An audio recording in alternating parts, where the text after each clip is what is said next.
Pani prezidentka je z Pezínka, my sme veľmi blízko. Ako to vnímate? Pomohlo to Pezinku, pomáha to z Mosu?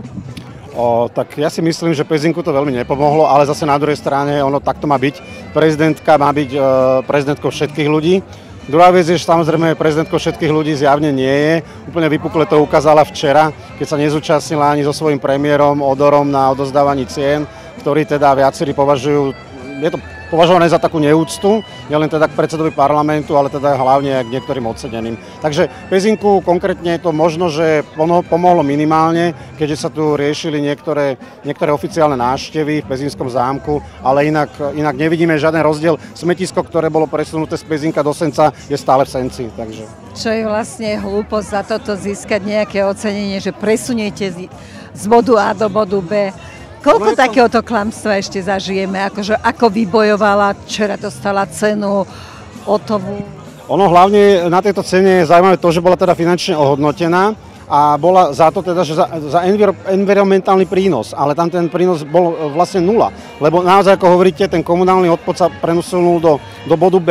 A čo je problém? Ten odpad, ktorý sa zvážal z Pezínka, komunálny odpad, zostal v Pezinku. Teraz ide ďalších 13 až 15 kilometrov do Senca, respektíve potom na Dubovu. Takže vlastne príroda ako taká dostala vlastne ešte väčšiu ránu, ako keby ten komunálny odpad zostal tu. Samozrejme, ako rodený Pezinčan, som rád, že v Pezinku to nie je, lebo ja som býval v centre a ten smrad, keď vietor fúkal z juhu, bol hrozný. Ale ako čo sa týka, ako keď to zoberiem v globále, tak tej prírode sa ešte uškodilo, lebo ten odpad sa preváža z bodu A do bodu B.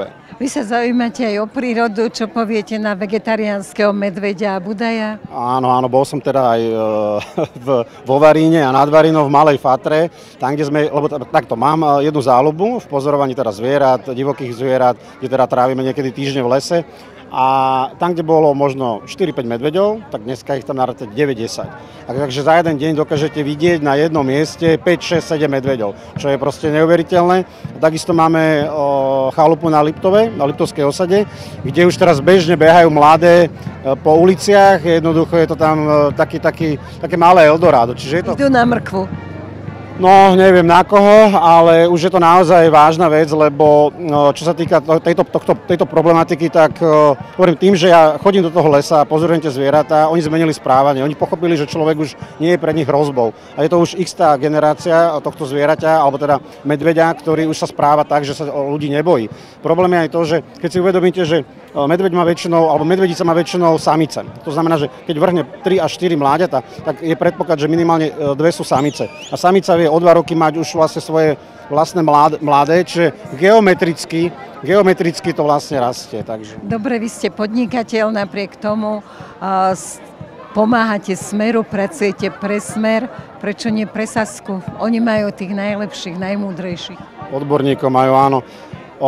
Tak ako takto. My tu samozrejme je toto Bratislavský kraj, to znamená, že priateľov v rodine máte veľa voličov, PSK, Sasky a tak ďalej. Prečo Saska? No, ono to tak vyplynulo úplne prirodzene.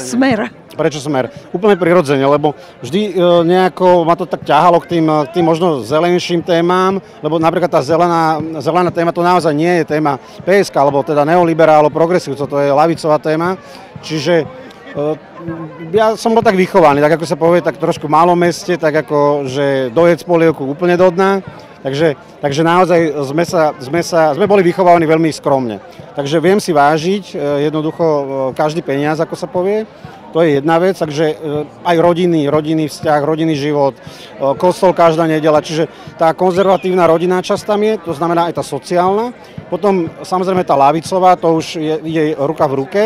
A čo sa týka potom takéto národovectvo, takisto keď chodíte po tých horách, chodíte po tom Slovensku, vidíte krásy, naštudujete si históriu, tak logicky vás to ťahá proste k týmto hodnotám.